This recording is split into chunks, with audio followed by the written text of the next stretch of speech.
Hey guys, today I am going to do a video for you talking about all of the makeup products that I regret buying. There's not a lot that I regret in life. I don't really regret buying these. Some of these I really do because they were so expensive. But a lot of this is like shit that I just realistically am never going to use and probably even knew a little bit that when I was buying it. So I'm going to talk to you guys about all the products that I wish I would have never bought and why. Before I get into the video, make sure you guys subscribe to my YouTube channel if you have not yet. Also give this video a thumbs up if you like this style of video, and follow me on all my other social media stuff if you guys have not yet. Instagram, Facebook, Snapchat, Twitter. Snapchat and Twitter are the two places I update the most of all of those. So if you guys are not yet, make sure you follow me on Twitter. Shit goes down on Twitter. I will have all the products that I use like on my face in the description of this video. A lot of people ask in every video like, what's on your lips? I am wearing 5 lip products on my lips right now. 5. Alright guys, so let's get into some regrets I have. My first regret that I felt bougie, okay? Felt bougie. Are these two products from Tatcha. Now, I like Tatcha. I think it's a brand. They have really good stuff. They have products I want to try.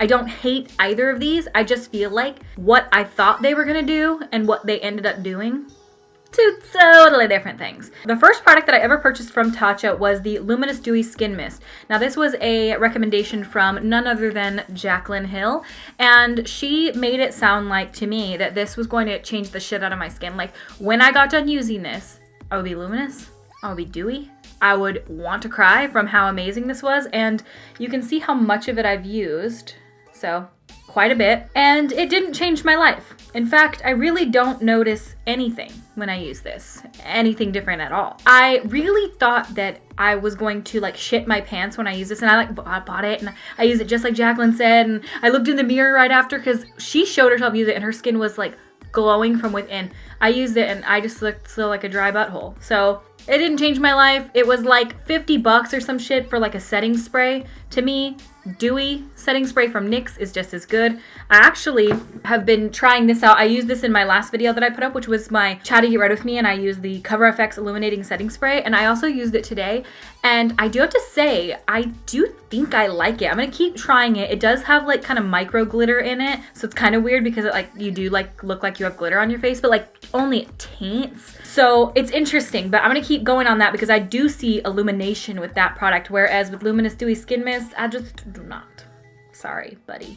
Then I went into Sephora and I was like, okay, I need a good moisturizer, one that's just really nice and will work for my skin and just like change my life. And the gal sold me Tatcha Balanced Pore Perfecting Water Gel Moisturizer. This was like $80. If there's one thing I will splurge on, it is skincare. And I was like, okay, well, this sounds great because it is infused with 23 karat gold. It doesn't do anything. I mean, it's just, I love the way it feels. I like the way it applies. It sinks into my skin really nicely. Notice zero difference when I use it. So I don't know. Maybe I haven't used it consistently enough. Maybe it's not supposed to change my skin that much, but like, it's not like a primer. So I don't really know how it's supposed to like, is it like shrinking my pores? Is it like filling them in? I don't understand how it works, and I paid $80 for it. So fuck. The next products, I don't regret buying these so much as I do like regret buying them. Okay, whatever. These are from the Too Faced Peach Perfect line, and you guys know I did a full review on this. If you have not seen it yet, I will link it right here for you. What the fuck is that? I'll link it up here so you guys can watch it.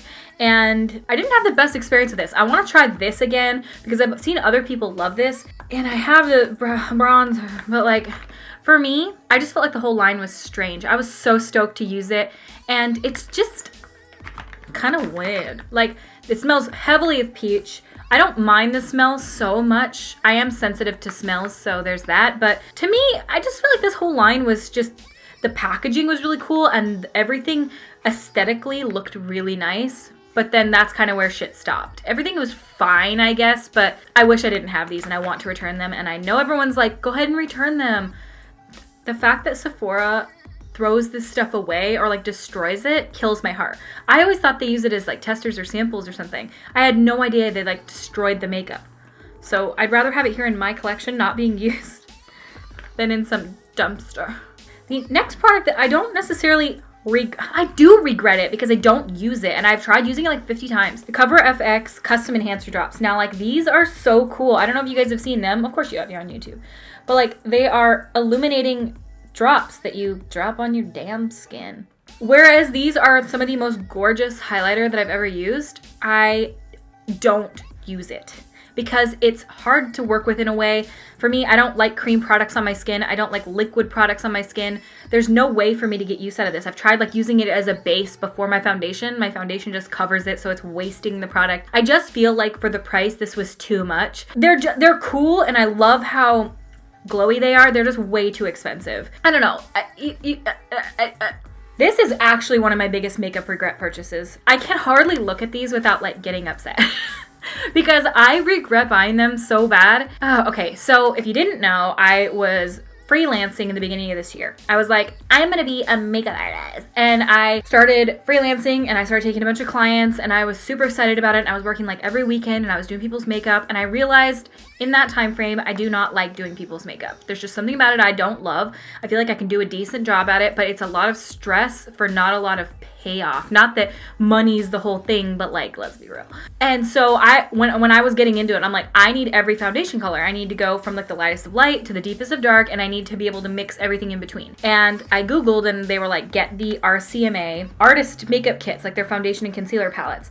And so I did, and I regret it. Here's the thing. Here's what they look like. They are really nice. They have a really beautiful color range in there. It doesn't go super deep on this one, but probably decently. These are creamy. They're little pans. You can kind of mix and match everything in between. My issue with these is that I have never used them once. I quit freelancing, and so now I have these. I have swatched one color out of it. Like you can see, that's it. Just right there. Just kind of tapped my finger in there. And other than that, these are just getting no use. They sit in my kit. They're not being used. I should just sell them or give them away. But I don't know anyone that would want these because I don't have any makeup artist friends in the area really that like freelance. I don't know what to do with them.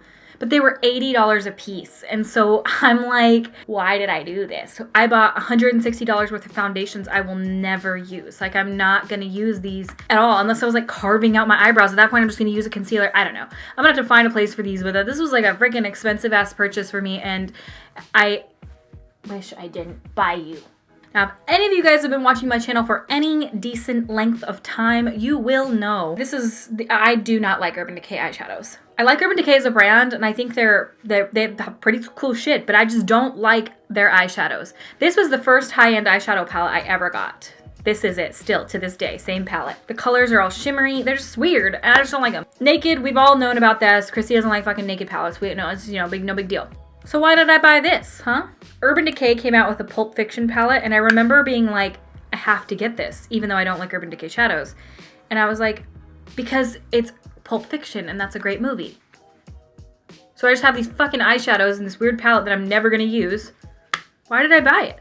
Why do I buy things I'm never gonna use? Like, I don't know why I even have them. Like, I keep them because it's like I have this weird makeup collector and I can't fucking let anything go. But I don't think these are gonna come as a surprise to anyone, but these right here. Hi! These I feel like were some of the biggest wastes of money that I've ever wasted my money on. And this is the Anastasia Beverly Hills Subculture palette and Prism palette. Now, if you guys have been following me for a while, you know that I absolutely love ABH shadows. Modern Renaissance is one of my favorite palettes. I absolutely love the Shadow Couture World Traveler palette. I've used it more than I can express. The single eyeshadows I've had, great. No issues at all. These two, fuck. I don't even know what they were thinking, switching the formula to something that is so strange. I know I've talked enough about this on my channel. It's like beating a dead horse at this point. These to me are a huge waste of money. They sit in my collection only to be compared to new palettes that are coming out on whether or not they're as fallouty and hard to blend as these two. I don't know what it is, or if it's me, or if I'm just the shittiest makeup bitch in the whole land, but I cannot get them to do their thing. I just cannot. And I want to. Like, Subculture, like, look how good it would look with this shirt I'm wearing right now. Perfect. This goes with like that 70s vintage retro vibe. I love the colors in that. I love them. I want to love this palette. I want to be its best friend. Why do you have to suck? I want it, but I regret buying it. And the thing is about Prism, I find the formula to be very similar. I find it difficult to blend. I was not happy with the way my eyeshadow look turned out. I'm going to keep giving it a shot just to see. I'm going to try both more. But to me, at this point, like for $42 each, I've spent $84 on 2 palettes that I won't use and don't like. So that's fun. And I think those are the majority of the makeup products that I regret buying. Regret's a strong word because it's like fine, it's really not that big of a deal. But for me, it's just such a waste of money and makeup for these to be sitting here, knowing like I'm very well never gonna use these again and that somebody else could have like gotten use out of it and been super stoked about it. I gotta do something with those RCMA palettes. Of all this, like those cannot just sit here and like go bad. There's no point in that whatsoever. And so maybe I will find somebody who like does freelancing or something and either like sell them to them at like a very discounted price because I've literally just touched one with my finger, or just give them away. I don't fucking know, man. Damn it. Other than that, everything else is like whatever. Like I'll continue using that Tatcha moisturizer and Dewy skin mist. Like it is what it is at this point. But it's just sitting here wasting space for stuff I'm not going to use. All right, guys. Well, I thank you guys so much for watching. I hope this video wasn't all too negative for you. And I know it's just kind of a fun, chatty, sit down, hang out with me video. If you guys want some recommendations on products you should pick up today. Today is Black Friday if you guys are watching this on the day that I release it. Let's think. Okay, BH Cosmetics. Let me check their website real quick because they already have really good pricing. BH Cosmetics right now is up to 60% off, you guys. They're already incredibly affordable. So if you're looking for makeup that is really nice and affordable, great quality, like I'm wearing the nude blush 10 color palette today, the contour palette. It's great stuff. So if you guys are looking for great quality makeup for a really affordable price, now's the time. I think that Cocoa lashes, so these lashes here, these are the Risque lashes. These are already only like $6 a piece, or for like a set of them. But I believe 30% off on Cocoa lashes, which is Lady Moss Beauty, which is where I buy them. All right, well, I am absolutely stuffed right now. As I sit here making this video, I'm not even kidding you. You guys don't even know how much food I ate yesterday. I ate so many carbs. I ate so much that I thought I was actually having a heart attack. Like, I was laying there and I was like, oh my God, my chest hurts. My left arm is numb. And then today I just ate leftovers. Oh my God, I gotta stop. Like, shit's about to go down. I just need to walk around like this. I just need to cover the chin. I just feel like a blimbles. I just glomping around. Oh, there it is. It was a great time though, and all the food was so good, and it was everything I ever thought it was going to be. My stepmom? She's my stepmom? Yeah, my dad's wife, my stepmom. She made these pecan bars. So it's like pecan pie, but like pecan bar. So it's like a baked in the buttery flaky crust. It was literally baked in a buttery crispy flake. Damn, flaky. I thought I said flaky. Delicious, and the pecan-y sugariness with like the candied pecans on the top. And then we have banana cream pie. You know we have banana cream pie. Rawbeauty calendars right here. And oh my God, it was so good. And I literally ate all the things and it was delectable and delightful, and I am so happy that we did. But now it is time to go hard. I am like about to lose another 20 pounds. Like I just gotta like kick it up a notch and go hard. All right, guys. Well, thank you guys so much for watching. Again, if you guys have not yet, make sure to subscribe to my YouTube channel. Give this video a thumbs up and follow me on all my other social shit. And I love you guys so much. Thank you guys so much for watching, and I will see you at my next video. Bye!